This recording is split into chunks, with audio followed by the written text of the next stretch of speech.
Hello, this is Angela with Parker's Permaculture. I just finished filming a video about my annual veggie beds, but I have an opportunity here to talk about something when it comes to our permaculture design, not only in our annual veggie beds, but our perennials and how those interface with our pathways. And one of my ducks is going to be all wound up while I film. It's really hot out here, you guys. It's really humid today too. I don't love summer. Okay, so something to consider, and I know I've made some videos on this in the past, something to consider when you are designing your permaculture garden is how your beds are going to interface with the pathways. So permaculture principle, use the edges and value the marginal, applies here. We have this area where the edge of my bed meets my path, and that is an important element for design, not only because I have two different sets of conditions that abut each other and therefore have the potential to exploit's the wrong word, but utilize is a better word, utilize that overlap of conditions, right? I have some videos specifically on the edge effect. That's what this is called. The enhanced fertility, enhanced biodiversity that can exist where you have the margin between two unique sets of conditions. However, I also think it's important to consider how we interact with that edge, and specifically when it comes to utilizing paths. So I did a video last year where I talked about how I widened the path in some parts of my garden because initially I was like, let's just cram in everything. Let's get all the plants, as many plants as we possibly can everywhere. And I found that I had made some beds too narrow and I couldn't fit a wheelbarrow down them. And that made work exceedingly frustrating as I've gotten older. And so I widened some paths last year, but we need to consider not only the width of the path when our beds are empty, but also in the full lushness of summer. And so we need to think about what we're planting. We need to think about what we're planting along the edges. Let me kneel down and show you a little bit what I mean here. Okay, so in this part of the garden, where I have yet to finish my outdoor kitchen that I started like 8 years ago, let me hang my tripod up so I can chat with y'all here. Hang on a second. You would think this $8 bendy tripod is great, but it's not so much. Okay, so here's cattle panel arch. There's the unfinished summer kitchen where I'm gonna have a bread oven one of these days when life slows down a little bit. I'm pulling up a volunteer motherwort as we're talking. Okay, so I'm kneeling in a path where there is an arch over and beds on either side. And I have lots of things planted along the edge, including here we have calendula, also called pot marigold, and I have nigella, love in a mist, and these freely volunteer. They're self-sowing annuals. In fact, go watch the video I put out before this one where I'm talking about how I utilize them in my veggie garden. But we do need to be cognizant of, as we age, how we use the path and what becomes a tripping hazard, or if we have friends who are visiting the garden who have different mobility issues than us, how they utilize pathways in the garden. And if we're thinking about permaculture on a grander scale than our own personal garden, we need to design for accessibility, and that includes accessibility along the path. And not just how level the path is, how even the surface is, can you get a walker or a wheelchair on it, but also how the plants flop over into the pathway.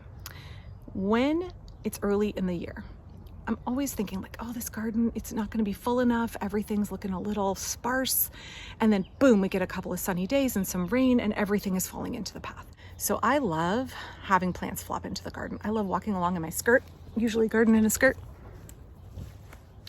and brushing along the plants where they can release their aroma, right? Maybe it's basil, maybe it's mint. You get that beautiful fragrance, that kind of olfactory yield from the garden. But I also see it as an opportunity when I walk through the garden to snap, chop and drop plants that are hanging into the path. To me, that edge where the bed meets the path, there's an opportunity to grow additional mulch for the garden, additional chop and drop. And so when things start to flop over to from the bed into the path, that's a sign for me like, hey, you know what? It's time to do a little bit of plucking and dropping or a little bit of chopping and dropping and return that fertility to the garden bed so that it's not obstructing the pathway. I enjoy this part of my design, but I think for you, when you're using your garden, you need to think about whether you want that constant maintenance in the summer of having plants that are leaning into the pathway and might be obstructing your walk through the garden, or whether you like that, whether that is something that is a design element and added benefit for you, where you can go through the garden and brush along the plants and you can listen to them rustling and you can smell the beautiful aromas and you can kind of observe and interact with the garden in that way. And whether you're viewing it as a nuisance or whether you're viewing it as an additional yield, multiple layers of additional yields, including green mulch. So okay, here's what I'm talking about. Here's the rain garden looking amazing. And then as we move down here into the annual veggie beds, here's the path, which I did widen. I narrowed this bed quite a bit, so there won't be room to plant anything along here except for squash, which will grow up and over this trellis. But as we look here, there is the edge. The things that are in the bed are supposed to be there, and then there are some volunteers outside actually in the path.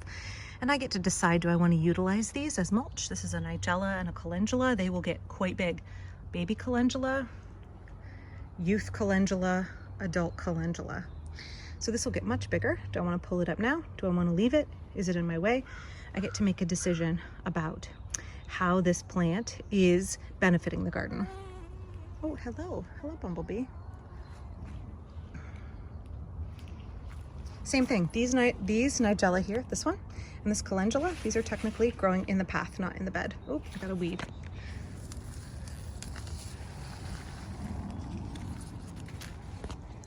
Same thing here. This is lady's mantle. This technically growing in the path. I have a corn poppy here, calendula in the path, corn poppy in the bed. I have my whiskey bottle wall here. And I have a volunteer broadleaf plantain. This is a native medicinal plant. I also just let it go wherever it wants. And then I have my lady's mantle here in bloom. So my lady's mantle is temporarily hanging over the bottle wall into the bed because it's in bloom. It'll get cut back. It won't be a problem. But this is actually growing in the path, so I get to decide whether I want to have that here or not. Okay, here's another example. This is Good King Henry, so here's the actual edge of the bed here, and the Good King Henry has gotten really excited and flopped over, and I thought I planted it back far enough and I expected it to be more upright, but it really likes to flop. So I can decide to cut this back and eat this or feed it to my poultry, or I can just let it go and be careful and not trip over it. Same thing, lady's mantle here on this side. It's actually growing all the way in the bed. Another bottle wall, these are blue bottles. And I can decide, do I enjoy these flowers right now and then cut it back when it's done blooming, use this for mulch? I think that's what I'm gonna do here. But this growing in the path, this is too big. This is a motherwort volunteer and it will get huge. You can see my on purpose motherworts here. They can easily get 7 feet tall. So I don't want that growing right there in the path. So I hope that was helpful for you when we're thinking about permaculture design. Everything is connected.